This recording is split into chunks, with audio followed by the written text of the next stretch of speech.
साहब बताइएगा कि रियासत पाकिस्तान के रियासती इदारों ने ऐसा लगता है कि पीटीआई का बाजू मरोड़कर दीवार के साथ लगा दिया और कोई हल भी नजर नहीं आ रहा। आखिरकार ये मामला किस तरफ जाएगा? जब इंसाफ भी नहीं मिलेगा, रियासती इदारे इसी तरह चलते रहेंगे तो आपको इंसाफ किससे मिलेगा फिर? देखिए, इंसाफ तो हमें अदालतों से ही मिलेगा ना। रियासती इदारे तो गलत कर रहे हैं, गड़बड़ कर रहे हैं, ज्यादतियाँ कर रहे हैं, नाइंसाफ़ी कर रहे हैं, लोगों को उठा रहे हैं, और न सिर्फ उठा रहे हैं बल्कि अदालतों के फैसलों को भी अमल दरामद नहीं कर रहे। लेकिन इस सब कुछ के बावजूद आखिरी उम्मीद तो अदालतें हैं। अगर हम अदालतों में नहीं जाएंगे तो किस से जाएंगे? देखिए, लोगों की वाहिद उम्मीद और वाहिद सहारा वो अदालतें ही हुआ करती हैं, वरना इंतशार होता है, बददिली फैलती है, अफरा तफरी होती है, डिसअपॉइंटमेंट होती है। ये सारी चीज़ें हम देख चुके हैं। लेकिन ये इनका वाहिद हाल ये है कि अदलिया अपनी कॉन्स्टिट्यूशनल ड्यूटी पूरी करे, और हम उनके पास आ चुके हैं। करें, let them decide by themselves. अगर क्या वो आइन के साथ खड़े हैं या नहीं, क्या वो कानून के साथ खड़े हैं या नहीं, क्या वो फ्री ट्रांसपेरेंट इलेक्शन चाहते हैं या नहीं चाहते। सोशल मीडिया पर बड़े एतराज़ात किए गए कि पीटीआई को लीगल टीम ही जो है वो डुबो रही है। आज भी आप पहले अदालत में पेश हुए थे अपना केस फिक्स करवाने के लिए, लेकिन फिर कहा गया था कि ब्रेक के बाद आए। उसके बाद आप आए, आप यहाँ पे मीडिया टॉक कर रहे हैं, अंदर काजी साहब वापस चले गए। फिर लीगल टीम क्या करे? लीगल टीम रिक्वेस्ट कर, सुन लेना, जवाब सुन लेना। लीगल टीम इस वक्त बेस्ट अपनी सर्विसेज दे रही है। मुश्किलात के बावजूद इस वक्त लीगल टीम सबसे ज़्यादा मेहनत कर रही है, और इसमें कोई शक नहीं है। एतराज़ात हर किसी की तरफ से। अब ये फैसला सोशल मीडिया ने तो नहीं करना ना, या जो बाहर हमारी लीगल टीम के बाहर बैठने वाला जो बंदा है उससे तो नहीं फैसला करना ना कि हमारी लीगल टीम ने क्या स्ट्रेटेजाइज करना है, स्ट्रेटेजी क्या अपनानी है। इंशाल्लाह हमारी स्ट्रेटेजी बिल्कुल मुकम्मल है।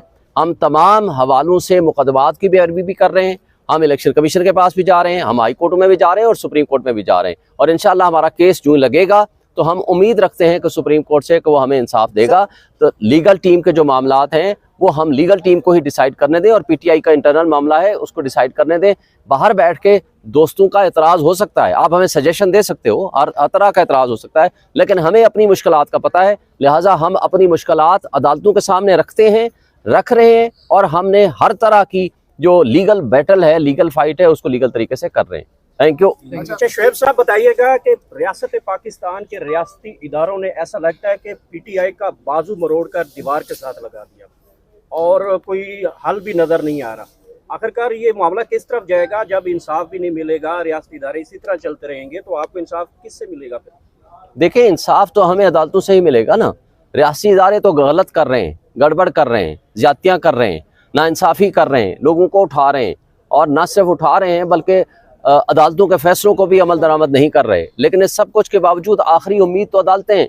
अगर हम अदालतों में नहीं जाएंगे तो किस से जाएंगे? देखिए, लोगों की वाहिद उम्मीद और वाहिद सहारा वो अदालतें ही हुआ करती हैं, वरना इंतशार होता है, बददिली फैलती है, अफरा तफरी होती है, डिसअपॉइंटमेंट होती है। ये सारी चीज़ें हम देख चुके हैं। लेकिन ये इनका वाहिद हाल ये है कि अदलिया अपनी कॉन्स्टिट्यूशनल ड्यूटी पूरी करे, और हम उनके पास आ चुके हैं। Thank you. शुएब शहीद साहब बताइएगा कि मैक्सिमम पाकिस्तान तहरीक इंसाफ के उम्मीदवारों के कागजात नामजदगी मुस्तरद होने के बाद पीटीआई के जो सपोर्टर्स हैं वो आप लोगों की तरफ देख रहे हैं।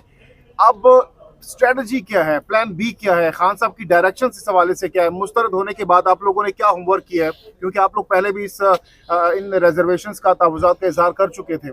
देखें, पहली बात तो यह है कि खान साहब से अभी मुलाकात हमारी नहीं हुई इन रिजेक्शन के बाद, अभी होगी कल इंशाल्लाह। लेकिन क्या ये तय नहीं हुआ था कि अगर मुस्तरद होंगे तो हमें क्या करना है? सुन लेना, आप जवाब सुनेंगे तो आपको जवाब मिल जाएगा ना, ज़्यादा जल्दी ना करें ना। जवाब ये है कि हम पहले इलेक्शन कमीशन के पास गए, फिर हम अदालत में आए और सुप्रीम कोर्ट ने हमारे हक में फैसला दिया। हम हाई कोर्टों में भी गए और सुप्रीम कोर्ट के फैसले के ऊपर अमल दरामद के लिए हमने कंटेम्प्ट पिटीशन फाइल की।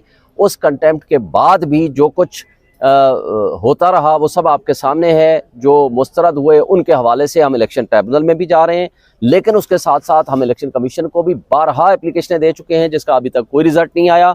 हम इसलिए सुप्रीम कोर्ट को सुबह भी रिक्वेस्ट की है, अभी भी दोबारा मैं रिक्वेस्ट करूँगा, उनको कंटेम्प्ट पिटीशन नंबर भी दे दिया है कि हमारी अदालतों में सुनवाई हो, हमारा पॉइंट ऑफ व्यू सामने आए और हमारा मुकदमा सुना जाए। ये हमारी एक इस्तदा है। और इसके बाद जो लीगल हमारे मामलात हैं हम उनको एजिटेट करेंगे। हम उसका कर रहे हैं, हमारी स्ट्रेटजी कानूनी है, आईनी है, हम उस पर अमल दरामद करेंगे और कर रहे हैं।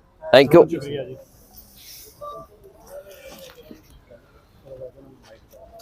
आप बताइएगा कि रियासत पाकिस्तान के रियासती इदारों ने ऐसा लगता है कि पीटीआई का बाजू मरोड़ कर दीवार के साथ लगा दिया और कोई हल भी नज़र नहीं आ रहा।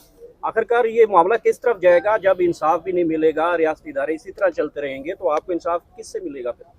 देखिए, इंसाफ तो हमें अदालतों से ही मिलेगा ना। रियासती इदारे तो गलत कर रहे हैं, गड़बड़ कर रहे हैं, ज्यादतियाँ कर रहे हैं, नाइंसाफ़ी कर रहे हैं, लोगों को उठा रहे हैं, और न सिर्फ उठा रहे हैं बल्कि अदालतों के फैसलों को भी अमल दरामद नहीं कर रहे। लेकिन इस सब कुछ के बावजूद आखिरी उम्मीद तो अदालतें हैं। अगर हम अदालतों में नहीं जाएंगे तो किससे जाएंगे? देखें, लोगों की वाहिद उम्मीद और वाहिद सहारा वो अदालतें ही हुआ करती हैं, वरना इंतशार होता है, बददिली फैलती है, अफरा तफरी होती है, डिसअपॉइंटमेंट होती है। ये सारी चीज़ें हम देख चुके हैं। लेकिन ये इनका वाहिद हाल ये है कि अदलिया अपनी कॉन्स्टिट्यूशनल ड्यूटी पूरी करे, और हम उनके पास आ चुके हैं।